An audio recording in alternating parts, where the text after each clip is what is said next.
토지 개발에 돈 되는 정보만 팩트 있게 알려드립니다. 으뜸 토목설계사무소 대표 김도환입니다. 요즘 유튜브를 보면 스마트팜 시설에 대한 비용이라든가 설치 기간에 대해서 되게 많이 나옵니다. 그래서 오늘 주제를 이렇게 한번 잡아봤습니다. 스마트팜 시설할 때 이건 알고 있어야 철거 안 합니다 라고 했는데, 제가 유튜브도 하지만 네이버 블로그 으뜸 토목설계사무소로 한번 검색해 보시면 거기서 주로 말씀을 드리는 부분이 스마트팜 시설이든 공장이든 아니면 주택이든 이렇게 시설할 때 주위에 있는 사람들의 의견만 듣고 실제로 시공하신 분이 굉장히 많습니다. 하지만 항상 도면과 다르게 시공할 때는 반드시 그 토목설계사무소 대표라든가 아니면 공무원과 무조건 협의를 하시라고 말씀을 드립니다. 중요한 돈 되는 내용을 핵심적으로 알려드릴 수 있도록 하겠습니다.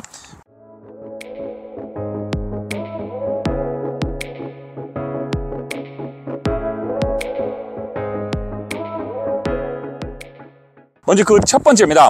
주차장 및 내부 바닥을 콘크리트 포장하면 개발행위 허가 협의라고 했는데, 우리가 주차장은 솔직히 비 오면은 많이 이제 질퍽질퍽 하니까 콘크리트라든가 보도블록이라든가 이런 쪽으로 포장을 많이 합니다. 경계석도 시설에 따라서 하고 하는데, 이럴 때는 우리 개발행위, 토목 개발행위 허가를 받아야 됩니다. 그래서 이런 부분을 우리가 받아야지만 시설 가능한데, 그냥 이제 남들이 누가 해놨으니까 본인도 그냥 하는 경우가 굉장히 많아요. 그래서 이런 부분은 포장은 반드시 우리가 허가를 받아야 되고, 또 하나는 실제로 이제 경지 정리된 곳에 보면은 농로폭이 굉장히 협소합니다. 그러다 보니까 기존 그 배수로 경계부 쪽에 측구 수로관을 덮개를 설치해 가지고 농로폭을 좀 확장하는 경우도 있습니다. 이럴 때는 우리가 이제 배수의 기능은 원활하게 유지를 해 주셔야 되고, 그 지목, 우리가 항상 허가는 지목에 따라서 갑니다. 그래서 기존에 이제 그 수로관이 국어라고 하면 국어 저명을 좀 득하든지 아니면 공유재산 또는 국유재산 허가를 득해야 되고, 실제로 또 이제 지목이 도로라고 했을 때는 우리 도로 저명 허가를 받아야 된다는 게 유의하셔야 됩니다. 실제로 농업진흥구역이나 보호구역에 가면 이런 구간들이 굉장히 많은데, 제가 이런 구간을 단순 허가권으로 해준 경우도 되게 많기 때문에 여러분께 말씀을 드립니다. 첫 번째였고, 두 번째는 농업용 성토는 2m 이하 허가 없이 가능이라고 했는데, 이 부분은 사실 되게 많이 알아요.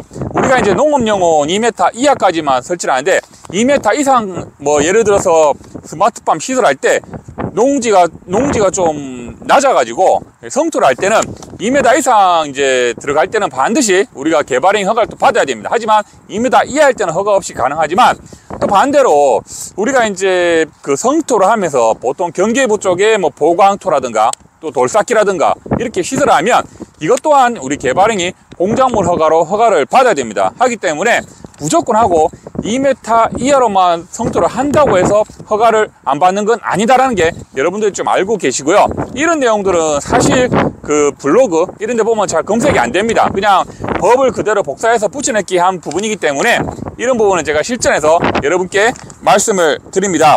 그리고 이제 우리가 허가 없이 가능하다고 하지만, 예를 들어서 아까 전에 말씀드렸던 성토를 하면서 보강토라든가 구조물 설치할 때 이 개발행위 허가를 받게 되면 본인의 여러분들의 토지가 이제 성토가 되면 높아지죠. 높아지면 인접한 토지주들의 민원이 걸릴 수가 있습니다. 그래서 항상 공무원들이 인접한 농지의 소유자들의 동의서, 토지사용 승낙서를 항상 요구를 합니다. 하기 때문에 여러분들이 이 점을 반드시 참조하셔야 되고, 그럴 때 설명을 드리는 게 반드시 내 땅이 성토가 돼서 이렇게 받아야 됩니다 라는 것보다는 만약에 제가 이렇게 성토를 하는데 그 대표님의 농지도 성토할 것 같으면 제가 주위에 사토 처리장이 있는지 한번 알아봐 드리겠습니다. 그래서 서로 윈윈, 항상 제가 말씀드리지만 나만 내 땅만 잘 되는 게 아니라 서로 윈윈 될 수 있도록 그렇게 협의를 잘 하시면 승낙서도 쉽게 받지 않겠나 싶습니다. 제가 항상 이런 공무원의 보안사항이 나오면 이런 부분에 대해서 항상 말씀드리는데, 승낙서가 사실 현장에서 받기가 굉장히 힘듭니다. 그러니까 예를 들어서 접해 있는 필지가 한 필지, 두 필지면 괜찮지만 때에 따라서는 세 필지, 네 필지 될 수가 있고, 또 때에 따라서는 이제 또 나이가 좀 들으신 분들도 있어요. 그런 분들이 이해 부분이 잘 안 되는 부분이 좀 있다 보니까 승낙서라 그러면 꼭 이렇게 좀 뭔가 안 해줘야 된다는 이런 인식이 좀 있습니다. 그래서 그런 부분은 항상 서로가 좋다는 식으로 말씀을 해 주시면 됩니다. 두 번째였고요. 그 다음에 이제 세 번째인데, 이 세 번째가 사실 여러분들께서 성토를 해서 스마트팜 시설을 할 때 정말 조심하셔야 됩니다. 지지대 설치 시 보강토 설치한 곳은 일정 간격 이격해 설치라고 말씀드리는데, 통상적으로 이제 보강토 같은 경우는 제 유튜브 보면은 아주 자세하게 설명해 놓은 부분이 있습니다. 이 영상과 같이 보시면 도움이 되는데, 이 보강토 같은 경우는 이제 시공이 좀 빨라요. 시공이 빠르고, 그 다음에 이제 그리드라고 지지대가 있습니다. 그 지지대가 있는데, 여기에 이제 우리가 보통 건축 행위를 한다고 하면 그 지지대에서 일정 간격을 이격할 수 있도록 그 시설을 한데, 그 지지대 같은 경우는 보통 이제 간격이 좀 이렇게 드문드문 좀 넓게 시설하죠. 넓게 시설하기 때문에 뭐 그리드 해가지고 토합에 큰 영향은 없지만, 만약에 예를 들어서 좀 촘촘하게 지지대가 들어간다면 이 또한 그 토합에 붕괴될 수가 있기 때문에 굉장히 조심하셔야 되고, 토목설계사무소라든가 공무원하고 한번 협의를 해 보셔야 됩니다. 왜냐하면 건물, 그러니까 스마트팜 시설이 다 되고 나서 붕괴가 되면 또 타인 용지로 들어가서 보수 보강을 해야 될 필요가 있습니다. 그래서 이 부분은, 우리 보강토 부분은 제 영상을 꼭 한번 참조해 보시길 바랍니다. 그리고 다음이 건축사 판단 가설 건축물이라고 하면 농지 타용도 일시사용이라고 했는데, 우리가 이제 건축법상 그 비닐하우스는 건축물로 이렇게 건축물로 해당이 안 됩니다. 하지만 뭐 관리동이라든가 또 뭐 전저장고, 아니면 내부 관리 시설 이런 같은 경우는 뭐 판넬이라든가 다른 건축 자재로 할 때는, 이 같은 경우는 이제 가설 건축물로 된다 그러면, 우리 보통 이제 스마트팜 시설이 임야에도 하지만 제가 농지에 이제 시설을 했을 때 말씀을 좀 드리는 부분입니다. 그래서 이렇게 할 때는 농지 타용도 일시 사용 그 신고를 반드시 받으셔야 된다는 게 요지고, 이럴 때는 우리가 이제 전용이 아닙니다. 전용이 아니고 일시, 말 그대로 그 가설 임시적으로 설치해 놓은 거기 때문에 지목이 뭐 예를 들어서 농지라고 해서 그 대지로 전환되는 게 아니라, 이 가설 축적물이 있을 동안만 그 신고 대상으로 사용을 하기 때문에, 이 나중에 농지 타용도 일시 사용 신고 같은 경우는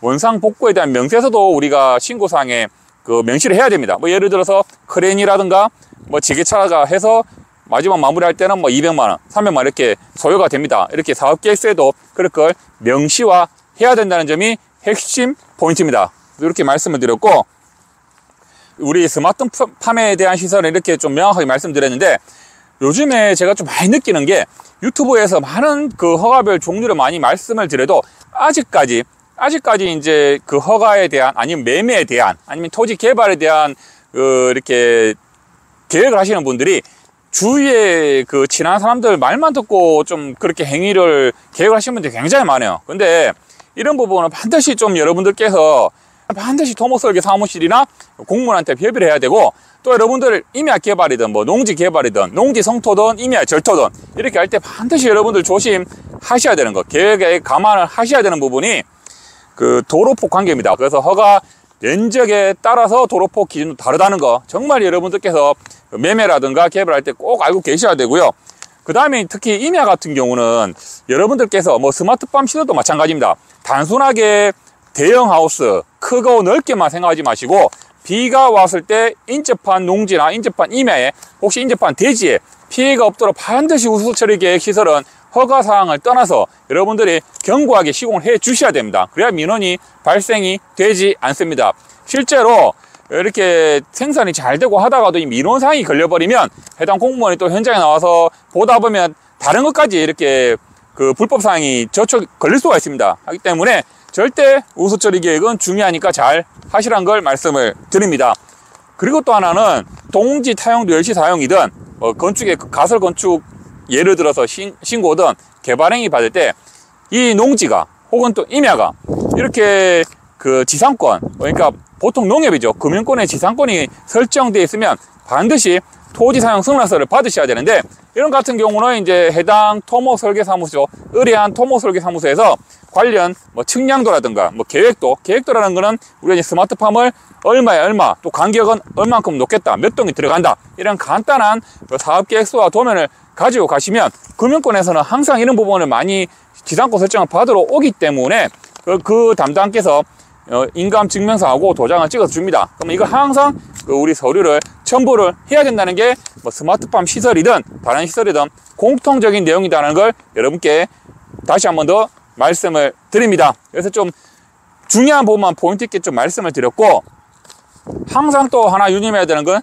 스마트팜을 비닐하우스로 한다고 해서 비닐하우스는 허가사항이 아니다, 이것만 생각하시면 절대 안 됩니다. 그래서 포장이라든가 아니면 구조물, 아까 말씀드린 그런 보강토랑 있는 구조물이라든가 이렇게 있을 때는 반드시 그 외에 개발행위 허가라든가 뭐 타용도 일시사용 허가 받아야 된다는 게 오늘의 핵심 포인트입니다. 그래서 여러분들 확실하게 좀 알고 계시고, 기타 이제 제가 항상 이 주제별로 항목별로 여러 가지 촬영을 하고 있습니다.